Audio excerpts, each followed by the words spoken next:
ਹੁਣ HI ਦੇ ਨਾਲ ਆਪਾਂ ਆਇਓਡਿਕ ਐਸਿਡ ਇਹਨੂੰ ਆਪਾਂ ਕਹਿੰਦੇ ਆ, ਇਹਦੇ ਨਾਲ ਲਗਾਤਾਰ ਕਨਸਟੈਂਟ ਬੋਇਲਿੰਗ ਦੇ ਨਾਲ ਆਪਾਂ ਇਹਨੂੰ ਪ੍ਰਿਪੇਅਰ ਕਰ ਸਕਦੇ ਹਾਂ। ਮਤਲਬ ਅਲਕੋਹਲ ਦੇ ਨਾਲ ਜਿਹੜਾ ਆਇਓਡਿਕ ਐਸਿਡ ਹੈ ਇਹਨੂੰ ਕਨਸਟੈਂਟਲੀ ਬੋਇਲ ਕਰਾਂਗੇ ਤਾਂ ਸਾਡੇ ਕੋਲੇ ਕੀ ਹੈ, ਆਇਡੋ ਅਲਕੇਨ ਆ ਜਾਏਗੀ। ਜਿਵੇਂ ਆਪਾਂ CH3 CH2OH ਲੈ ਲਿਆ ਤੇ ਇੰਨੇ ਕਾਰਬਨ ਦੀ ਹੀ ਸਾਡੇ ਕੋਲੇ ਅਲਕੇਨ ਬਣੇਗੀ। ਠੀਕ ਹੈ, ਇਹ ਫਿਰ ਉਹੀ ਪ੍ਰੋਸੈਸ ਹੈ ਕਿ ਇਹਨੂੰ ਵੀ ਅਸੀਂ HBr ਵਾਂਗ ਆਪਾਂ ਇਨ ਦਾ ਰਿਐਕਸ਼ਨ ਹੈ ਜਿਹੜਾ ਉਹੀ ਪ੍ਰਿਪੇਅਰ ਕਰਦੇ ਹਾਂ। ਤਾਂ ਆਪਾਂ ਕੀ ਕਰਾਂਗੇ, ਇਹਦੇ ਵਿੱਚ ਵੀ ਆਪਾਂ KI ਜਿਵੇਂ ਆਪਾਂ ਉੱਥੇ ਲਿਆ ਸੀ KBr ਤੇ ਉੱਥੇ ਆਪਾਂ ਲਿਆ ਸੀ ਜਿਹੜਾ ਐਸਿਡ ਲਿਆ ਸੀ H2SO4 ਲਿਆ ਸੀ, ਤੇ ਇਹਦੇ ਨਾਲ ਆਪਾਂ ਕੀ ਲਵਾਂਗੇ H3PO4 ਫਾਸਫੋਰਿਕ ਐਸਿਡ ਲਵਾਂਗੇ। ਤਾਂ ਇਹ ਕੀ ਬਣਾ ਲੇਗਾ, ਉਹੀ ਰਿਐਕਸ਼ਨ ਉੱਦਾਂ ਹੀ ਆ ਜਾਏਗਾ। ਇਹਨੇ ਕੀ ਬਣਾ ਲੈਣਾ, HI ਬਣਾ ਦੇਗਾ, HI ਇਹਦੇ ਨਾਲ ਰਿਐਕਟ ਕਰਕੇ ਕੀ ਬਣਾ ਲੇਗਾ, ਆਇਡੋ ਅਲਕੇਨ। ਠੀਕ ਹੈ, KH2PO4 ਕਿਉਂਕਿ ਸਿਰਫ ਇਹਨੇ ਇੱਕ H ਛੱਡਣਾ ਹੈ, HI ਦੇ ਨਾਲ ਮਿਲ ਜਾਏਗਾ, HI ਇਹਦੇ ਨਾਲ ਰਿਐਕਟ ਕਰ ਲੇਗਾ। ਕਲੀਅਰ। ਅੱਗੇ ਬਟੇ ਫਾਸਫੋਰਸ ਹੈਲਾਈਡਸ ਦੇ ਨਾਲ ਵੀ ਅਸੀਂ ਪ੍ਰਿਪੇਅਰ ਕਰ ਸਕਦੇ ਹਾਂ। ਪਹਿਲਾਂ ਆਪਾਂ ਕੀਤੇ ਸੀ ਜਿਹੜੇ ਹੈਗੇ ਹੈ ਹੈਲੋ ਅਲਕੇਨਸ ਦੀ ਪ੍ਰੈਪਰੇਸ਼ਨ ਆਪਾਂ ਹੈਲੋਜਨ ਐਸਿਡਸ ਤੋਂ ਪ੍ਰਿਪੇਅਰ ਕੀਤੀ ਸੀ ਅਲਕੋਹਲ ਦੇ ਨਾਲ। ਹੁਣ ਆਪਾਂ ਅਲਕੋਹਲ ਦਾ ਹੀ ਰਿਐਕਸ਼ਨ ਲਵਾਂਗੇ ਪਰ ਫਾਸਫੋਰਸ ਹੈਲਾਈਡਸ ਦੇ ਨਾਲ। ਹੁਣ ਆਪਾਂ ਹੈਲੋਜਨ ਐਸਿਡਸ ਦੀ ਬਜਾਏ ਆਪਾਂ ਲਵਾਂਗੇ ਫਾਸਫੋਰਸ ਹੈਲਾਈਡਸ ਲਵਾਂਗੇ ਅਲਕੋਹਲ ਤੋਂ ਹੀ। ਹਲੇ ਪ੍ਰੈਪਰੇਸ਼ਨ ਅਸੀਂ ਸਾਡੀ ਉਹ ਅਲਕੋਹਲ ਤੋਂ ਹੀ ਹੈ। ਠੀਕ ਹੈ, ਤਾਂ ਆਪਾਂ ਜਿਹੜਾ ਹੈਗਾ PX3 ਤੇ PX5 ਦੋ ਤਰ੍ਹਾਂ ਨਾਲ ਹੋ ਸਕਦੀ ਹੈ ਇਹ, PS3 ਤੇ PX5, ਪਰ ਸਾਨੂੰ ਪਤਾ ਹੈ ਕਿ Cl ਹੈ ਜਿਹੜਾ ਉਹੀ PCl3 ਤੇ PCl5 ਬਣਾਉਂਦਾ ਹੈ। ਠੀਕ ਹੈ, ਤਾਂ ਅਲਕੋਹਲ ਨੂੰ ਆਪਾਂ ਲਵਾਂਗੇ PX3 ਤਾਂ ਕੀ ਬਣਾਏਗਾ ਇਹ RXH3PO3। ਹੁਣ ਤੁਸੀਂ ਯਾਦ ਰੱਖਣਾ ਹੈ ਕਿ ਬੇਟੇ ਤੁਸੀਂ PX3 ਰਹੇ ਹੋ, ਠੀਕ ਹੈ, ਜਾਂ PCl3 ਲੈ ਰਹੇ ਹੋ ਜਾਂ PCl5, ਕਿਉਂਕਿ ਦੋਨੋਂ ਦੀ ਪ੍ਰੋਡਕਟ ਹੈ ਜਿਹੜੀ ਉਹ ਡਿਫਰੈਂਟ ਹੁੰਦੀ ਹੈ। ਤੁਸੀਂ ਇਹ ਦੇਖਣਾ ਹੈ ਕਿ ਕਿਹੜੇ ਫਾਸਫੋਰਸ ਹੈਲਾਈਡ ਨਾਲ ਤੁਸੀਂ ਰਿਐਕਟ ਕਰ ਸਕਦੇ ਹੋ, ਟ੍ਰਾਈਕਲੋਰਾਈਡ ਨਾਲ ਜਾਂ ਪੈਂਟਾਕਲੋਰਾਈਡ ਨਾਲ ਕਰ ਰਹੇ ਹੋ। ਤਾਂ ਪ੍ਰੋਡਕਟ ਹੈ ਜਿਹੜੀ ਬਾਈ ਪ੍ਰੋਡਕਟ ਬਣਨੀ ਹੈ ਨਾ ਉਹ ਡਿਫਰੈਂਟ ਹੋਗੀ। ਮੇਨ ਪ੍ਰੋਡਕਟ ਉਹੀ ਹੋਏਗੀ ਪਰ ਬਾਈ ਪ੍ਰੋਡਕਟ ਹੈ ਜਿਹੜੀ ਉਹਦੀ ਉਹ ਡਿਫਰੈਂਟ ਹੋਏਗੀ। ਠੀਕ ਹੈ, ਜਦੋਂ ਆਪਾਂ ਟ੍ਰਾਈ ਹੈਲਾਈਡ ਨਾਲ ਕਰਦੇ ਹਾਂ ਤਾਂ H3PO3 ਬਣਦਾ ਹੈ। ਠੀਕ ਹੈ, ਫਾਸਫੋਰਸ ਐਸਿਡ ਬਣਦਾ ਹੈ। X ਹੈ ਜਿਹੜਾ ਉਹ ਕੀ ਹੋ ਸਕਦਾ ਹੈ, Cl ਵੀ ਹੋ ਸਕਦਾ ਹੈ, Br ਵੀ ਹੋ ਸਕਦਾ ਹੈ। ਠੀਕ ਹੈ, Cl ਤੇ Br ਇਹ ਦੋਨੋਂ ਬਣਾਉਂਦੀ ਹੈ ਫਾਸਫੋਰਸ ਟ੍ਰਾਈ ਹੈਲਾਈਡ। ਪਰ ਜਿਹੜਾ ਪੈਂਟਾ ਹੈ ਉਹ ਕੀ ਹੈ, ਸਿਰਫ ਆਪਾਂ Cl ਨਾਲ ਬਣਾਉਂਦੇ ਹਾਂ। ਠੀਕ ਹੈ, ਤਾਂ ਇਹ ਕੀ ਆਏਗਾ, ਇਹ ਅਲਕੋਹਲ ਨਾਲ ਹੁਣ ਪੈਂਟਾਕਲੋਰਾਈਡ ਜਿਹੜਾ ਉਹ ਕੰਬਾਈਨ ਹੋਏਗਾ, ਕਿਉਂਕਿ ਸਾਨੂੰ ਪਤਾ ਹੈ ਕਿ ਫਾਸਫੋਰਸ ਦੇ ਦੋ ਹੈਲਾਈਡ ਬਣਦੇ ਆ। ਤਾਂ ਇਹ ਕੀ ਬਣਾ ਲੇਗਾ, ਫਿਰ ਇਹ OH ਨੂੰ ਰਿਪਲੇਸ ਕਰ ਦੇਗਾ Cl ਨਾਲ। ਤਾਂ ਹੁਣ ਇੱਥੇ ਪ੍ਰੋਡਕਟ ਜਿਹੜੀ ਬਣੇਗੀ ਬੇਟੇ ਉਹ ਹੈ POCl3। ਉੱਥੇ ਕੀ ਸੀ H3PO3, ਇੱਥੇ ਕੀ ਹੈ POCl3 ਪਲੱਸ HCl। ਇਹ ਹੈ ਫਾਸਫੋਰਸ ਆਕਸੀਕਲੋਰਾਈਡ। ਇਹ ਕੀ ਬਣਾਉਂਦਾ ਹੈ, ਫਾਸਫੋਰਸ ਆਕਸੀਕਲੋਰਾਈਡ। ਦੂਸਰੇ ਨੇ ਕੀ ਬਣਾਇਆ ਸੀ ਬੇਟੇ H3PO3, ਇਹਨੂੰ ਅਸੀਂ ਫਾਸਫੋਰਸ ਐਸਿਡ ਕਹਿ ਦਿੰਦੇ ਹਾਂ। ਠੀਕ ਹੈ, ਇਹ ਕੀ ਹੈ, ਫਾਸਫੋਰਸ ਐਸਿਡ। ਹੁਣ ਆਪਾਂ ਕੀ ਦੇਖਦੇ, PBr3 and PI3 are not very stable compounds. ਇਹ ਸਟੇਬਲ ਕੰਪਾਊਂਡਸ ਨਹੀਂ ਹੁੰਦੇ। ਜਿਵੇਂ ਆਪਾਂ ਪਹਿਲਾਂ HBr ਲਿਆ ਸੀ ਉਹ ਵੀ ਹੈ, therefore these are present in Situ। ਠੀਕ ਹੈ, by the action of red phosphorus on Br2 ਤੇ ਰੈੱਡ ਫਾਸਫੋਰਸ ਦੀ ਪ੍ਰੈਜ਼ੈਂਸ ਦੇ ਵਿੱਚ ਜਾਂ Br2 ਜਾਂ I2। ਜੇ ਅਸੀਂ PBr ਬਣਾਉਣਾ ਹੈ ਤਾਂ ਅਸੀਂ Br2 ਲੈ ਲਾਂਗੇ, ਜੇ PI3 ਬਣਾਉਣਾ PBr3 ਬਣਾਉਣਾ ਤਾਂ PBr2 ਲਵਾਂਗੇ, ਜੇ PI3 ਬਣਾਉਣਾ ਤਾਂ I2 ਲਵਾਂਗੇ। ਰੈੱਡ ਫਾਸਫੋਰਸ ਦੀ ਪ੍ਰੈਜ਼ੈਂਸ ਦੇ ਵਿੱਚ ਹੀ ਜੇ ਆਪਾਂ ਲਵਾਂਗੇ ਆਪਾਂ ਰੈੱਡ ਫਾਸਫੋਰਸ ਦੀ ਪ੍ਰੈਜ਼ੈਂਸ। ਠੀਕ ਹੈ, ਤਾਂ ਇਹ ਡਿਊਰਿੰਗ ਦਾ ਰਿਐਕਸ਼ਨ ਹੀ ਸਾਡੇ ਕੋਲੇ ਕੀ ਬਣ ਜਾਏਗਾ, PBr ਬਣ ਜਾਏਗਾ, ਕਿਉਂਕਿ PBr ਸਟੇਬਲ ਨਹੀਂ ਹੁੰਦਾ, PI3 ਸਟੇਬਲ ਨਹੀਂ ਹੁੰਦਾ। ਡਿਊਰਿੰਗ ਦਾ ਰਿਐਕਸ਼ਨ ਬਣਾਉਣੇ ਆ, ਜਿਹੜੀ ਚੀਜ਼ ਨਹੀਂ ਸਟੇਬਲ ਹੁੰਦੀ ਉਹ ਕੀ ਕਰਦੇ ਆਪਾਂ ਡਿਊਰਿੰਗ ਦਾ ਰਿਐਕਸ਼ਨ ਬਣਾਵਾਂਗੇ। ਕਿਵੇਂ ਬਣਾਵਾਂਗੇ, ਫਾਸਫੋਰਸ ਦੀ ਪ੍ਰੈਜ਼ੈਂਸ ਦੇ ਵਿੱਚ Br ਨਾਲ ਟ੍ਰੀਟ ਕਰਾਂਗੇ। ਤਾਂ ਇਹ ਡਿਊਰਿੰਗ ਦਾ ਰਿਐਕਸ਼ਨ ਕੀ ਬਣ ਜਾਏਗਾ, PBr3। ਜੇ I2 ਲਵਾਂਗੇ PI3 ਬਣ ਜਾਏਗਾ। ਇਹ ਸਟੇਬਲ ਨਹੀਂ ਹੁੰਦੇ ਤਾਂ ਆਪਾਂ ਡਾਇਰੈਕਟ ਇਹਦੇ ਨਾਲ ਰਿਐਕਟ ਨਹੀਂ ਕਰਦੇ ਇਹਨਾਂ ਨੂੰ, ਜਿਵੇਂ ਆਪਾਂ Cl ਦੇ ਲਏ ਹੋਏ ਕੰਪਾਊਂਡ।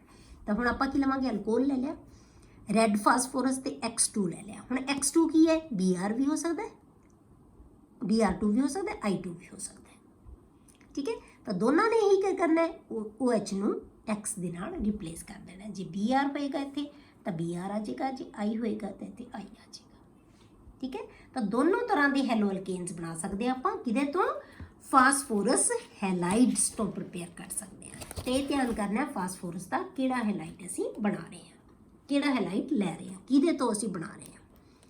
ਹੁਣ ਤੀਸਰਾ ਜਿਹੜਾ ਹੈਗਾ ਤੁਹਾਡਾ ਰਿਐਕਸ਼ਨ ਹੈ ਬੇਟੇ, ਹੁਣ ਵੀ ਅਲਕੋਹਲ ਤੋਂ ਹੀ ਬਣਾ ਰਹੇ ਹਾਂ ਬਾਈ ਦ ਐਕਸ਼ਨ ਆਫ ਥਾਇਓਨਾਈਲ ਕਲੋਰਾਈਡ।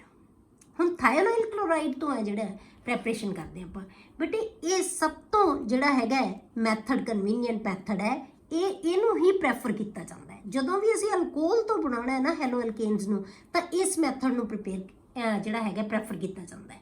ਉਹ ਕਿਉਂ ਕੀਤਾ ਜਾਂਦਾ ਉਹ ਆਪਾਂ ਦੇਖਦੇ ਹਾਂ। ਠੀਕ ਹੈ, ਤਾਂ ਆਪਾਂ ਕੀ ਬਣਾ ਰਹੇ ਹਾਂ, ਅਲਕੋਹਲ ਲੈ ਲਿਆ ਸੀ ROH, SOCl2 ਥਾਇਓਨਾਈਲ ਕਲੋਰਾਈਡ।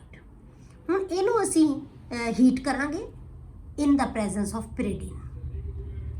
ਤਾਂ ਇਹਨੇ ਕੀ ਕਰ ਲੈਣਾ, ਐਲਕਾਈਲ ਹੈਲਾਈਡ ਬਣਾ ਲੇਗਾ, ਪਲੱਸ ਕੀ ਨਿਕਲ ਜਾਏਗਾ SO2 plus HCl, SO2 plus HCl। ਇਹ ਦੋਨੋਂ ਹੀ ਬੇਟੇ ਕੀ ਹੈ, ਗੈਸਿਸ ਹੈ। ਤਾਂ ਗੈਸਿਸ ਹੈ ਜਿਹੜੀਆਂ ਬਹੁਤ ਆਸਾਨੀ ਨਾਲ escape ਹੋ ਜਾਂਦੀਆਂ, ਤਾਂ ਸਾਡੇ ਕੋਲੇ ਪਿਓਰ ਪ੍ਰੋਡਕਟ ਬਚੇਗੀ। ਠੀਕ ਹੈ, ਤਾਂ ਜਿੰਨੀਆਂ ਬਾਈ ਪ੍ਰੋਡਕਟ ਜਿਹੜੀਆਂ ਬਣ ਰਹੀਆਂ ਨਾ ਬੇਟੇ, ਹੋਰ ਕਿਸੇ ਵੀ ਮੈਥਡ ਦੇ ਵਿੱਚ ਬਾਈ ਪ੍ਰੋਡਕਟ ਗੈਸੀਅਸ ਨਹੀਂ ਹੈ। ਇਹ ਦੋਨੋਂ ਹੀ ਗੈਸੀਅਸ ਪ੍ਰੋਡਕਟਸ ਹੈ। ਇਹਨਾਂ ਨੂੰ ਅਸੀਂ ਕਲੈਕਟ ਕਰ ਸਕਦੇ ਹਾਂ, ਅਲੱਗ-ਅਲੱਗ ਕਰ ਸਕਦੇ ਹਾਂ, ਤਾਂ ਆਸਾਨੀ ਨਾਲ ਤੁਹਾਡੇ ਕੋਲੇ ਕੀ ਹੈ, ਅਲਕਾਈਲ ਹੈਲਾਈਡ ਹੈ ਜਿਹੜਾ, ਇਹ ਮਿਲ ਜਾਏਗਾ ਤੁਹਾਨੂੰ। ਠੀਕ ਹੈ, this method is preferred than other methods. ਇਸ ਮੈਥਡ ਨੂੰ ਪ੍ਰੈਫਰ ਕੀਤਾ ਜਾਂਦਾ ਹੈ ਜਦੋਂ ਅਸੀਂ ਅਲਕੋਹਲ ਤੋਂ ਪ੍ਰਿਪੇਅਰ ਕਰਦੇ ਹਾਂ। The above methods are not applicable for the preparation of aryl halides। ਇਹ ਜਿਹੜੇ ਸਾਰੇ ਮੈਥਡ ਹੈ ਇਹਨਾਂ ਨੂੰ ਅਸੀਂ ਬੇਟੇ aryl halides ਦੀ ਪ੍ਰੈਪਰੇਸ਼ਨ ਵਾਸਤੇ ਯੂਜ਼ ਨਹੀਂ ਕਰ ਸਕਦੇ, ਬਿਕੋਜ਼ CO ਬੌਂਡ ਇਨ ਫਿਨੋਲਸ, ਕਿਉਂਕਿ ਆਪਾਂ ਅਲਕੋਹਲਸ ਤੋਂ ਲੈ ਰਹੇ ਹਾਂ, ਉੱਥੇ ਅਸੀਂ ਬੈਂਜ਼ੀਨ ਰਿੰਗ ਦੇ ਨਾਲ OH ਲੱਗਿਆ ਹੋਏਗਾ ਬੇਟੇ, ਉਹਨੂੰ ਅਸੀਂ ਫਿਨੋਲ ਕਹਿੰਦੇ ਹਾਂ। ਤਾਂ ਫਿਨੋਲ ਦੇ ਵਿੱਚ ਬੇਟੇ ਪਾਰਸ਼ਲੀ ਡਬਲ ਬੌਂਡ ਕਰੈਕਟਰ ਹੁੰਦਾ ਹੈ ਡਿਊ ਟੂ ਰੈਜ਼ੋਨੈਂਸ। ठीक है, because CO bond in phenols has partial double bond character and is difficult to break, इसलिए ये break नहीं होएगा। जिवें ਅਸੀਂ C ਤੇ O ਦੇ ਬੌਂਡ ਨੂੰ ਤੋੜ ਸਕਦੇ ਹਾਂ, ਪਰ ਅਰਾਈਲ ਹੈਲਾਈਡ ਦੇ ਵਿੱਚ C ਤੇ O ਦੇ ਬੌਂਡ ਨੂੰ ਅਸੀਂ ਆਸਾਨੀ ਨਾਲ ਨਹੀਂ ਤੋੜ ਸਕਦੇ, ਕਿਉਂਕਿ ਇਹ ਬੌਂਡ ਸਟੇਬਲ ਹੋਏਗਾ ਐਜ਼ ਕੰਪੇਅਰ ਟੂ ਜਿਹੜਾ ਹੈਗਾ ਅਲਕਾਈਲ ਅਲਕੋਹਲਸ ਹੈ। ਐਰਾਈਲ ਅਲਕੋਹਲਸ ਦੇ ਵਿੱਚ ਕੀ ਹੋਏਗਾ, ਇਹ ਸਟਰੋਂਗ ਬੌਂਡ ਹੁੰਦਾ ਹੈ। ਇਸ ਕਰਕੇ ਅਸੀਂ ਜਿਹੜੀ ਆਪਾਂ ਪ੍ਰਪੇਅਰ ਕਰਨੇ ਐਰਾਈਲ ਹੈਲਾਈਡਸ ਨੂੰ, ਉਹਨਾਂ ਨੂੰ ਅਸੀਂ ਜਿਹੜੇ ਐਰਾਈਲ ਅਲਕੋਹਲਸ ਜਾਂ ਆਪਾਂ ਫਿਨੋਲ ਕਹਿ ਲਓ, ਫਿਨੋਲ ਤੋਂ ਪ੍ਰਪੇਅਰ ਨਹੀਂ ਕਰ ਸਕਦੇ। ਕਲੀਅਰ। ਅਗਲਾ ਮੈਥਡ ਹੈ ਬੇਟੇ ਫਰੋਮ ਹਾਈਡਰੋਕਾਰਬਨਸ। ਹੁਣ ਆਪਾਂ ਹਾਈਡਰੋਕਾਰਬਨਸ ਤੋਂ ਕਿਵੇਂ ਪ੍ਰਪੇਅਰ ਕਰਾਂਗੇ, ਫਰੋਮ ਹਾਈਡਰੋਕਾਰਬਨਸ। ਹਾਈਡਰੋਕਾਰਬਨਸ ਤੋਂ ਪ੍ਰੈਪਰੇਸ਼ਨ ਹੈ ਜਿਹੜੀ ਉਹ ਕਿਵੇਂ ਹੁੰਦੀ ਹੈ, ਹਾਈਡਰੋਕਾਰਬਨਸ ਇਹਨਾਂ ਨੂੰ ਕਹਿੰਦੇ ਆਪਾਂ, ਉਹਦੇ ਵਿੱਚ ਅਲਕੇਨਸ ਹੋ ਸਕਦੇ ਆ, ਅਲਕੀਨਸ ਹੋ ਸਕਦੇ ਆ, ਕੋਈ ਵੀ ਲੈ ਸਕਦੇ ਹਾਂ ਅਸੀਂ ਹਾਈਡਰੋਕਾਰਬਨਸ। ਸੈਚੂਰੇਟਡ ਹੋ ਸਕਦੇ ਆ, ਅਨਸੈਚੂਰੇਟਡ ਹੋ ਸਕਦੇ ਆ। ਪਹਿਲਾਂ ਆਪਾਂ ਕਰਦੇ ਹਾਂ ਫਰੋਮ ਅਲਕੇਨਸ, ਸੈਚੂਰੇਟਡ ਹਾਈਡਰੋਕਾਰਬਨਸ ਤੋਂ, ਬਾਈ ਫ੍ਰੀ ਰੈਡੀਕਲ ਹੈਲੋਜੀਨੇਸ਼ਨ। ਇਹਦੇ ਵਿੱਚ ਫ੍ਰੀ ਰੈਡੀਕਲ ਹੈਲੋਜੀਨੇਸ਼ਨ ਕੀ ਹੁੰਦੀ ਹੈ, ਇਹ ਆਪਾਂ +1 ਦੇ ਵਿੱਚ ਬੇਟੇ ਬਹੁਤ ਅੱਛੀ ਤਰ੍ਹਾਂ ਇਹਦਾ ਮੈਕੈਨਿਜ਼ਮ ਕੀਤਾ ਹੋਇਆ ਹੈ ਸਾਰਾ। ਠੀਕ ਹੈ, ਤਾਂ ਆਪਾਂ ਕਲੋਰੀਨੇਸ਼ਨ, ਬ੍ਰੋਮੀਨੇਸ਼ਨ ਕੀਤੀ ਸੀ ਨਾ ਸਾਰੀ, ਉਹ ਸਾਰੀ ਜਿਹੜੀ ਆਪਾਂ ਹਾਈਡਰੋਕਾਰਬਨਸ ਦੇ ਪ੍ਰਪੇਅਰ ਕਰਦੇ ਹਾਂ ਹੈਲੋ ਅਲਕੇਨਸ। ਠੀਕ ਹੈ, ਤਾਂ ਇਹ ਕੀ ਆ ਜਾਏਗਾ, ਆਪਾਂ ਸਿੰਪਲ ਅਲਕੇਨ ਲੈ ਲਿਆ, ਆਪਾਂ 4 ਕਾਰਬਨ ਦੀ ਆਪਾਂ ਲੈ ਲਿਆ ਬਿਊਟੇਨ। ਹੁਣ ਇਹਦੀ ਆਪਾਂ ਕਲੋਰੀਨੇਸ਼ਨ ਕਰ ਰਹੇ ਹਾਂ, ਆਪਾਂ ਲਵਾਂਗੇ Cl2 but in the presence of ultraviolet light, ਜਾਂ ਫਿਰ ਇਹਨੂੰ ਹੀਟ ਕਰਾਂਗੇ। ਮਤਲਬ ਸਾਨੂੰ એનર્ਜੀ ਚਾਹੀਦੀ ਹੈ, એનર્ਜੀ ਸਾਨੂੰ ਸਨਲਾਈਟ ਤੋਂ ਵੀ ਮਿਲ ਸਕਦੀ ਹੈ, ਤਾਂ ਅਸੀਂ ਉਹਨੂੰ ਹੀਟ ਵੀ ਕਰ ਸਕਦੇ ਹਾਂ। ਠੀਕ ਹੈ, ਜੇ ਆਪਾਂ ਅਲਟਰਾਵਾਇਲਟ ਲਾਈਟ ਦੀ ਪ੍ਰੈਜ਼ੈਂਸ ਦੇ ਵਿੱਚ ਆਪਾਂ ਇਹਦੀ ਕਲੋਰੀਨੇਸ਼ਨ ਕਰ ਰਹੇ ਹਾਂ, ਤਾਂ ਇਹਨੇ ਕੀ ਕਰਨਾ ਹੈ, ਇੱਕ H ਹੈ ਜਿਹੜਾ Cl ਦੇ ਨਾਲ ਰਿਪਲੇਸ ਹੋ ਜਾਏਗਾ। ਠੀਕ ਹੈ, ਇਹ ਇੱਥੋਂ ਵੀ ਰਿਪਲੇਸ ਹੋ ਸਕਦਾ ਹੈ, ਇਹ ਕਿਸੇ ਹੋਰ ਕਾਰਬਨ ਤੋਂ, ਇਹ ਦੂਜੇ ਨੰਬਰ ਵਾਲੀ ਕਾਰਬਨ ਤੋਂ ਵੀ ਹੋ ਸਕਦਾ ਹੈ। ਠੀਕ ਹੈ, ਜੇ ਇਸ ਤੋਂ ਕਰਾਂਗੇ ਤਾਂ ਫਿਰ ਇਸ ਪਾਸਿਓਂ ਅਸੀਂ ਦੂਸਰੇ ਨੰਬਰ ਵਾਲੀ ਕਰ ਲਵਾਂਗੇ, ਜੇ ਇਹਦੇ ਨਾਲ ਹੋਏਗਾ ਫਿਰ ਇਹੀ ਪ੍ਰੋਡਕਟ ਬਣੇਗੀ, ਮਤਲਬ ਸਿਰਫ 2 ਪ੍ਰੋਡਕਟਸ ਬਣਨਗੀਆਂ। ਤਾਂ ਇਹਦੇ ਨਾਲ ਮਿਕਸਚਰ ਆਫ ਪ੍ਰੋਡਕਟਸ ਬਣਦਾ ਹੈ। ਇਹ ਆਪਾਂ ਉਦੋਂ ਵੀ ਡਿਸਕਸ ਕੀਤਾ ਸੀ ਕਿ ਜਦੋਂ ਆਪਾਂ ਇਹਦੀ ਕਲੋਰੀਨੇਸ਼ਨ ਕਰਦੇ ਹਾਂ ਤਾਂ ਤੁਹਾਡੇ ਕੋਲੇ ਮਿਕਸਚਰ ਆਫ ਪ੍ਰੋਡਕਟਸ ਬਣੇਗਾ। Free radical chlorination and bromination of alkanes gives a complex mixture of isomeric compounds। ਤਾਂ ਸਾਡੇ ਕੋਲੇ ਇੱਕ ਕੰਪਾਊਂਡ ਨਹੀਂ ਬਣੇਗਾ ਬੇਟੇ, ਇਹਦੇ ਨਾਲ ਸਾਡੇ ਕੋਲੇ ਕੀ ਹੈ, ਮਿਕਸਚਰ ਬਣੇਗਾ। ਤਾਂ ਮਿਕਸਚਰ ਦੇ ਵਿੱਚੋਂ ਸਾਨੂੰ ਫਿਰ ਅਲੱਗ-ਅਲੱਗ ਅਲਕੇਨਸ ਨੂੰ ਅਲੱਗ ਕਰਨਾ ਪਏਗਾ। ਕਲੀਅਰ ਹੋ ਗਿਆ? ਸਿੰਪਲ ਤੁਹਾਡੇ ਕੋਲੇ ਇੱਕ ਪ੍ਰੋਡਕਟ ਨਹੀਂ ਬਣੇਗੀ, ਬਣਾ ਸਕਦੇ ਹਾਂ ਅਸੀਂ ਇਹਦੇ ਨਾਲ, ਪਰ ਤੁਹਾਡੇ ਕੋਲੇ ਮਿਕਸਚਰ ਆਫ ਹੈਲੋ ਅਲਕੇਨਸ ਬਣੇਗਾ, ਇੱਕ ਤਰ੍ਹਾਂ ਦੀ ਅਲਕੇਨਸ ਨਹੀਂ ਬਣੇਗੀ। ਹੁਣ ਜੇ ਆਪਾਂ ਫਲੋਰੀਨੇਸ਼ਨ ਕਰਨੀ ਹੋਵੇ, the fluorination of alkanes with fluorine is highly exothermic and violent। ਜੇ ਆਪਾਂ ਜਿਵੇਂ ਆਪਾਂ ਕਲੋਰੀਨੇਸ਼ਨ ਕਰਤੀ, ਜੇ ਆਪਾਂ ਫਲੋਰੀਨੇਸ਼ਨ ਕਰਨੀ ਹੈ ਨਾ ਬੇਟੇ, ਤਾਂ ਉਹ ਬਹੁਤ ਐਗਜ਼ੋਥਰਮਿਕ ਨੇਚਰ ਦੀ ਹੁੰਦੀ ਹੈ। ਤਾਂ ਇਹਦਾ ਮਤਲਬ ਡਾਇਰੈਕਟ ਅਲਕੇਨਸ ਦੀ ਆਪਾਂ ਫਲੋਰੀਨੇਸ਼ਨ ਨਹੀਂ ਕਰ ਸਕਦੇ ਵਾਇਲੈਂਟ ਰਿਐਕਸ਼ਨ ਹੋਣ ਕਰਕੇ। ਤਾਂ ਆਪਾਂ ਫਿਰ ਕੀ ਹੈ, ਇਹਦੀ ਇਨਡਾਇਰੈਕਟ ਮੈਥਡ ਦੇ ਨਾਲ ਪ੍ਰੈਪਰੇਸ਼ਨ ਕਰਦੇ ਹਾਂ, ਇਨਡਾਇਰੈਕਟ ਮੈਥਡ ਲਵਾਂਗੇ ਆਪਾਂ।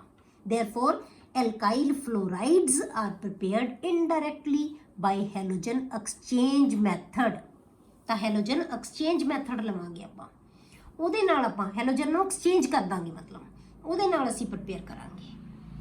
ਠੀਕ ਹੈ, ਉਸ ਤੋਂ ਬਾਅਦ ਆ ਗਿਆ ਤੁਹਾਡੇ ਕੋਲੇ, ਜੇ ਆਪਾਂ ਆਇਓਡੀਨੇਸ਼ਨ ਕਰਨੀ ਹੈ, ਤੇ ਆਇਓਡੀਨੇਸ਼ਨ ਹੈ ਬੇਟੇ ਉਹ ਕੀ ਹੈ, ਰਿਵਰਸੀਬਲ ਹੈ। ਇੱਥੇ ਨਾ ਜਿਹੜੀ ਆਪਾਂ ਇਹਦਾ ਫਲੋਰੀਨੇਸ਼ਨ ਦਾ ਮੈਥਡ ਹੈ, ਅੱਗੇ ਤੋਂ ਆਪਣੇ ਕੋਲੇ ਮੈਥਡ ਆਉਣਗੇ ਬੇਟੇ, ਉਹਨਾਂ ਤੋਂ ਉਦੋਂ ਆਪਾਂ ਮੈਥਡਸ ਡਿਸਕਸ ਕਰਾਂਗੇ ਇਹ ਕਿ ਫਲੋਰੀਨੇਸ਼ਨ ਜਿਹੜਾ ਹੈਗਾ ਐਕਸਚੇਂਜ ਮੈਥਡ ਦੇ ਨਾਲ ਆਪਾਂ ਕਿਵੇਂ ਪ੍ਰਪੇਅਰ ਕਰਦੇ ਹਾਂ। ਇਹ ਅਲੱਗ ਮੈਥਡ ਤੁਹਾਡੇ ਕੋਲੇ ਆਉਣਗੇ, ਆਪਾਂ ਡਿਸਕਸ ਕਰਾਂਗੇ ਉਸ ਤੋਂ ਬਾਅਦ। ਠੀਕ ਹੈ, ਹੁਣ ਜੇ ਆਪਾਂ ਆਇਓਡੀਨੇਸ਼ਨ ਕਰਨੀ ਹੈ, ਇੱਥੇ ਤਾਂ ਸਿਰਫ ਆਪਾਂ ਇਹ ਦੱਸ ਰਹੇ ਹਾਂ ਕਿ ਇਹ ਕਰ ਸਕਦੇ ਹਾਂ ਰਿਐਕਸ਼ਨ ਕਿ ਨਹੀਂ ਕਰ ਸਕਦੇ। ਇਨਡਾਇਰੈਕਟ ਰਿਐਕਸ਼ਨ ਨੂੰ ਆਪਾਂ ਅੱਗੇ ਡਿਸਕਸ ਕਰਾਂਗੇ। ਜਿਹੜੇ ਆਇਓਡੀਨੇਸ਼ਨ ਹੈ ਬੇਟੇ ਉਹ ਕੀ ਹੈ, ਇਰੀਵਰਸੀਬਲ ਹੈ। ਜਿਵੇਂ ਆਪਾਂ ਕਿਹਾ ਕਿ ਫਲੋਰੀਨੇਸ਼ਨ ਹੈ ਜਿਹੜੀ ਉਹ ਬਹੁਤ ਐਗਜ਼ੋਥਰਮਿਕ ਤੇ ਵਾਇਲੈਂਟ ਰਿਐਕਸ਼ਨ ਹੈ, ਇਹ ਰਿਵਰਸੀਬਲ ਰਿਐਕਸ਼ਨ ਹੈ। ਹੁਣ ਜੇ ਰਿਵਰਸੀਬਲ ਰਿਐਕਸ਼ਨ ਹੈ ਤਾਂ ਆਪਾਂ ਕੀ ਹੋਏਗਾ ਬੇਟੇ, ਰਿਵਰਸੀਬਲ ਰਿਐਕਸ਼ਨ ਦਾ ਮਤਲਬ ਕੀ ਹੁੰਦਾ ਬੇਟੇ, ਕਿ ਜਿਹੜੀਆਂ ਰਿਐਕਟੈਂਟ ਹੈ ਮਿਲ ਕੇ ਪ੍ਰੋਡਕਟਸ ਬਣਾ ਰਹੇ, ਪਰ ਜਿਹੜੇ ਪ੍ਰੋਡਕਟਸ ਹੈ ਇਹ ਵੀ ਆਪਸ 'ਚ ਕੰਬਾਈਨ ਹੋ ਕੇ ਵਾਪਸ ਰਿਐਕਟੈਂਟਸ ਬਣਾ ਲੈਂਦੇ। ਪਰ ਹੁਣ ਇਹਦੇ ਵਿੱਚ ਇਹਦਾ ਮਤਲਬ ਹੈ ਕਿ ਇਹ ਸਾਨੂੰ ਪ੍ਰੋਡਕਟ ਮੇਨ ਹੈ, ਜਿਹੜੀ ਇਹਦੀ ਬਾਈ ਪ੍ਰੋਡਕਟ ਬਣ ਰਹੀ ਹੈ, ਇਹਨੂੰ ਅਸੀਂ ਜੇ ਰਿਮੂਵ ਕਰ ਦਈਏ ਨਾਲ ਦੀ ਨਾਲ, ਤਾਂ ਫਿਰ ਕੀ ਹੋਏਗਾ, ਰਿਐਕਸ਼ਨ ਫਾਰਵਰਡ ਡਾਇਰੈਕਸ਼ਨ ਦੇ ਵਿੱਚ ਜਾਏਗਾ। ਤਾਂ ਹੁਣ ਰਿਵਰਸੀਬਲ ਰਿਐਕਸ਼ਨ ਨੂੰ ਆਪਾਂ ਕਿਵੇਂ ਖਤਮ ਕਰ ਸਕਦੇ ਹਾਂ ਇੱਕ ਡਾਇਰੈਕਸ਼ਨ ਦੇ ਵਿੱਚ, ਜੇ ਆਪਾਂ ਨਾਲ ਜਿਹੜਾ HIA ਦੇ ਵਿੱਚ ਬਣ ਰਿਹਾ ਇਹਨੂੰ ਨਾਲ ਦੀ ਨਾਲ ਆਪਾਂ ਹੋਰ ਇਹਦਾ ਰਿਐਕਸ਼ਨ ਕਰਦੇ ਜਾਈਏ ਕਿਸੇ ਚੀਜ਼ ਦੇ ਨਾਲ, ਤਾਂ ਆਪਾਂ ਕੀ ਕਰਾਂਗੇ ਬੇਟੇ, ਇਹਦੇ ਵਿੱਚ ਆਪਾਂ ਆਕਸੀਡਾਈਜ਼ਿੰਗ ਏਜੰਟ ਐਡ ਕਰ ਦਾਂਗੇ, ਕਿਉਂਕਿ ਸਾਨੂੰ ਪਤਾ ਹੈ ਕਿ HIA ਜਿਹੜਾ ਬਹੁਤ ਅੱਛਾ ਰਿਡਿਊਸਿੰਗ ਏਜੰਟ ਹੈ। ਤਾਂ ਇਹਨੂੰ ਖਤਮ ਕਰਨ ਵਾਸਤੇ ਇਹਦੇ ਵਿੱਚ ਆਪਾਂ ਕੀ ਕਰਾਂਗੇ, ਇਹਨੂੰ ਇਸ ਰਿਐਕਸ਼ਨ ਨੂੰ ਆਪਾਂ ਇਨ ਦਾ ਪ੍ਰੈਜ਼ੈਂਸ ਆਫ ਆਕਸੀਡਾਈਜ਼ਿੰਗ ਏਜੰਟ ਕਰਾਂਗੇ। ਆਕਸੀਡਾਈਜ਼ਿੰਗ ਏਜੰਟ ਆਪਾਂ ਕੀ ਲੈ ਸਕਦੇ ਹਾਂ, ਆਇਓਡਿਕ ਐਸਿਡ ਲੈ ਸਕਦੇ ਹਾਂ ਤੇ HNO3 ਲੈ ਸਕਦੇ ਹਾਂ। ਇਹ ਪਤਾ ਸਾਨੂੰ ਵੀ ਬਹੁਤ ਵਧੀਆ ਆਕਸੀਡਾਈਜ਼ਿੰਗ ਏਜੰਟ ਹੈਗੇ। ਤਾਂ ਇਹਨਾਂ ਦੀ ਪ੍ਰੈਜ਼ੈਂਸ ਦੇ ਵਿੱਚ ਆਪਾਂ ਰਿਐਕਸ਼ਨ ਕਰਾਂਗੇ, ਤਾਂ ਕੀ ਕਰੇਗਾ, ਅਲਕੇਨ ਲੈ ਲਈ ਆਪਾਂ ਸਿੰਪਲ, ਜਿਵੇਂ ਆਪਾਂ ਇੱਕ ਕਾਰਬਨ ਦੀ ਲੈ ਲਈ, ਮੀਥੇਨ ਲੈ ਲਈ, ਪਲੱਸ I2 ਤਾਂ CH3I प्लस HI, ये एक रिवर्सीबल रिएक्शन है, ये वापस इनू रिएक्ट करेगा तो वापस मीथेन ते आयोडीन बना देगा। हुण आपां की करदे हां बच्चे, जिहड़ा ये HI बनिया है इनू आपां ऑक्सीडाइजिंग एजेंट दे नाल ट्रीट कर दिंदे हां। HiO3 दे नाल आपां इनू ट्रीट करता, जदों आपां इनू ट्रीट करांगे तां ये की बना लेगा बेटे, I2 प्लस H2O। I2 हुण I2 की है बेटे, सानू चाहिदा ही है, ਇਹ ਉਹੀ ਚੀਜ਼ ਬਣ ਗਈ, ਰਿਐਕਟੈਂਟ ਬਣਾਤਾ, ਮਤਲਬ ਇਹਨੇ ਵਾਪਸ ਜਦੋਂ ਇਹ ਆਇਓਡਿਕ ਐਸਿਡ ਦੇ ਨਾਲ ਰਿਐਕਟ ਕਰੇਗਾ ਤਾਂ ਇਹਨੇ ਆਇਓਡੀਨ ਬਣਾ ਲੈਣਾ। ਇਹਦਾ ਮਤਲਬ ਸਾਨੂੰ ਰਿਐਕਟੈਂਟ ਹੋਰ ਐਡ ਕਰਨ ਦੀ ਲੋੜ ਹੀ ਨਹੀਂ, ਸਮਾਂ ਰਿਐਕਟੈਂਟ ਹੀ ਸਾਡੇ ਕੋਲੇ ਪ੍ਰੋਡਿਊਸ ਹੋਣ ਲੱਗ ਪਿਆ। ਠੀਕ ਹੈ, ਤਾਂ ਆਇਓਡੀਨ ਇਹਦੇ ਨਾਲ ਰਿਐਕਟ ਕਰਦੀ ਜਾਏਗੀ, ਰਿਐਕਸ਼ਨ ਫਾਰਵਰਡ ਡਾਇਰੈਕਸ਼ਨ ਦੇ ਵਿੱਚ ਜਾਈ ਜਾਏਗਾ। ਕਲੀਅਰ ਹੋ ਗਈ? ਇਸ ਕਰਕੇ HNO3 ਨਾਲੋਂ ਵੀ ਬੇਟੇ ਆਇਓਡਿਕ ਐਸਿਡ ਨੂੰ ਪ੍ਰੈਫਰ ਕੀਤਾ ਜਾਂਦਾ ਹੈ ਤਾਂ ਕਿ ਆਇਓਡੀਨ ਬਣਦੀ ਜਾਏ। ਠੀਕ ਹੈ, ਹੁਣ ਇੱਥੇ ਤੁਹਾਡੇ ਕੋਲੇ ਕੀ, ਜਾਂ ਆਪਾਂ ਜਿਹੜਾ ਲੈ ਲਿਆ ਆਪਾਂ ਐਰੀਨਸ ਬਣਾਉਣੇ, ਉਹਨੂੰ ਆਪਾਂ ਕਿਵੇਂ ਪ੍ਰਪੇਅਰ ਕਰਾਂਗੇ ਬੇਟੇ, ਇਹਨੂੰ ਆਪਾਂ ਬੈਂਜ਼ੀਨ ਲੈ ਲਿਆ, ਇਹਦੀ ਆਇਓਡੀਨੇਸ਼ਨ ਕਰਦੀ, ਇਸ ਮੈਥਡ ਦੇ ਨਾਲ ਅਸੀਂ ਜਿਹੜਾ ਐਰਾਈਲ ਹੈਲਾਈਡ ਬਣਾ ਸਕਦੇ ਹਾਂ। ਤਾਂ ਆਪਾਂ ਕੀ ਕਰਾਂਗੇ, I2 ਨਾਲ ਰਿਐਕਟ ਕੀਤਾ, ਪਰ ਨਾਲ ਦੀ ਨਾਲ ਅਸੀਂ ਇਹਦੇ ਵਿੱਚ ਆਇਓਡਿਕ ਐਸਿਡ, ਜਿਵੇਂ ਆਪਾਂ ਇੱਥੇ ਅਲੱਗ ਦਿਖਾਇਆ, ਆਇਓਡੀਨ ਨਾਲ ਨੇ ਆਪਾਂ ਇਹਨੂੰ ਰਿਐਕਟ ਕਰਤਾ, ਮਤਲਬ ਇਹਦੀ ਪ੍ਰੈਜ਼ੈਂਸ ਦੇ ਵਿੱਚ ਰਿਐਕਸ਼ਨ ਕਰਾਂਗੇ। ਤਾਂ ਇਹਨੇ ਕੀ ਬਣਾ ਲੈਣਾ, H2 ਨਾ H2 H6 होना चाहिए बेटे H6 ठीक है सॉरी C6H5I तो इन्हें की बना लिया आइडोबेंजीन ठीक है C6H5I प्लस वाटर रिएक्शन वही होएगा बिल्कुल पर ਆਪਾਂ ਜਿਹੜਾ ਆਕਸੀਡਾਈਜ਼ਿੰਗ ਏਜੰਟ ਦੀ ਪ੍ਰੈਜ਼ੈਂਸ ਦੇ ਵਿੱਚ ਰਿਐਕਸ਼ਨ ਕਰਾਂਗੇ ਕਲੀਅਰ ਹੋ ਗਿਆ ਹੁਣ ਅਗਲਾ ਮੈਥਡ ਹੈ ਜਿਹੜਾ ਬੇਟੇ ਉਹ ਹੈਗਾ ਫਰੋਮ ਐਲਕੀਨਸ ਜਿਵੇਂ ਆਪਾਂ ਹਾਈਡਰੋਕਾਰਬਨ ਦੇ ਵਿੱਚ ਮੈਂ ਤੁਹਾਨੂੰ ਦੱਸਿਆ ਸੀ ਕਿ ਆਪਾਂ ਅਲਕੇਨਸ ਤੋਂ ਵੀ ਬਣਾ ਸਕਦੇ ਹਾਂ ਐਲਕੀਨਸ ਤੋਂ ਵੀ ਬਣਾ ਸਕਦੇ ਹਾਂ ਹੁਣ ਆਪਾਂ ਕਰਦੇ ਹਾਂ ਐਲਕੀਨਸ ਤੋਂ ਪ੍ਰਿਪੇਅਰ ਕਰਾਂਗੇ ਤਾਂ ਸਾਨੂੰ ਪਤਾ ਹੈ ਬੇਟੇ ਜਿਹੜੇ ਐਲਕੀਨਸ ਦੇ ਰਿਐਕਸ਼ਨ ਹੁੰਦੇ ਆ ਉਹ ਐਡੀਸ਼ਨ ਰਿਐਕਸ਼ਨ ਹੁੰਦੇ ਆ ਕਿਉਂਕਿ ਇਹ ਅਨਸੈਚੂਰੇਟਡ ਹਾਈਡਰੋਕਾਰਬਨ ਹੈ ਐਲਕੀਨ ਇਜ਼ अनसैचूरेटेड हाइड्रोकार्बन तो ये डबल बॉन्ड या ट्रिपल बॉन्ड फ्री आप अल्कीन्स दे विच की है डबल बॉन्ड है अनसैचूरेटेड किन्हां नूं कहंदे आ जिन्हां दे विच डबल बॉन्ड या ट्रिपल बॉन्ड होवे तो अल्कीन्स किन्हां नूं कहंदे आ असीं जिहदे विच डबल बॉन्ड हुंदा है तो जिथे भी अनसैचूरेशन आ गई तो उत्थे हमेशा एडिशन ही होएगा आम तौर पर एडिशन हुंदा है तो ये की है HX है जिहड़ा वो इहदे नाल ऐड हो जाएगा ठीक है आप HX है जिहड़ा वो ऐड करांगे तो एडिशन ऑफ हैलोजन हैलाइड्स जिवें अपन कोल्स नाल हैलोजन हैलाइड का रिएक्शन किया सी तो हैलोजन हैलाइड है जिहड़े एल्कीन्स दे नाल रिएक्ट करनगे हैलोजन हैलाइड्स और हैलोजन एसिड नूं हैलोजन हैलाइड कह सकते हैं या हैलोजन एसिड कह सकते हैं जिवें HCl ले लिया या HBr ले लिया या HI ले लिया ठीक है तो आपां HX दे विच ट्रीट करांगे HX दे नाल एक पासे H ऐड हो जाएगा एक पासे X ऐड हो जाएगा तो ये की बन गया इहदे नाल H हो गया इहदे नाल X हो गया तो की बन गई है हैलो अल्केन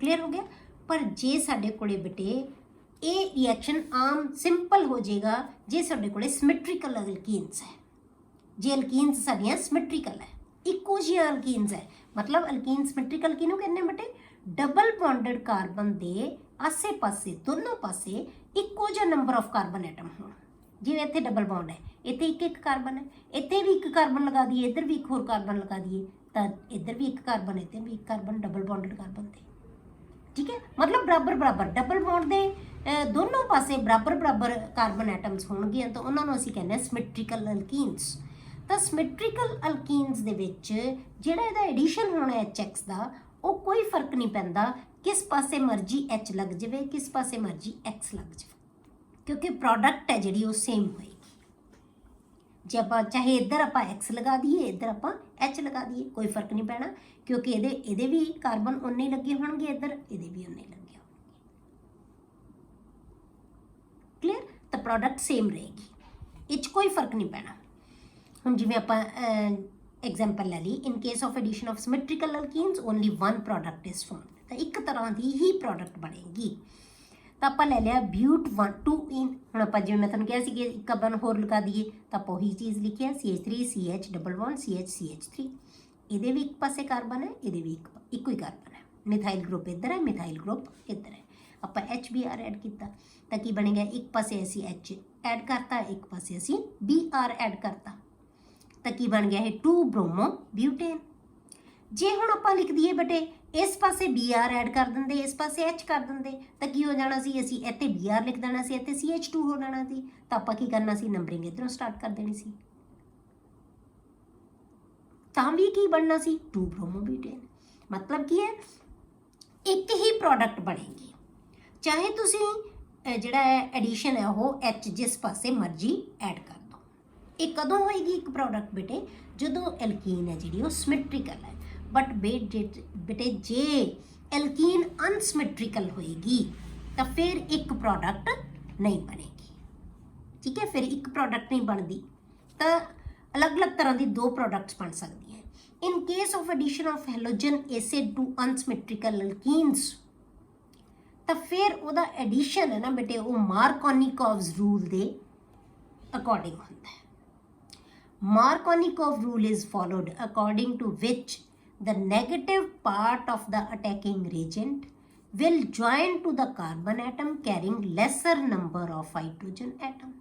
ये बेटे आपां ये भी डिस्कस किया होया वन दे विच तो मार्कोनिकोव्स रूल किनू कहने हैं बेटे आपां ये रूल कहता है कि जे एडिशन अनसिमेट्रिकल अल्कीन्स दे विच करना है ये जरूरी नहीं कि असीं ਹੈਲੋਜਨ ਹੈਲਾਈਡ ਦਾ ਹੀ ਕਰਨਾ ਹੈ ਨਾ, ਹਾਈਡਰੋਜਨ ਹੈਲਾਈਡ ਦਾ ਹੀ ਕਰਨਾ ਹੈ।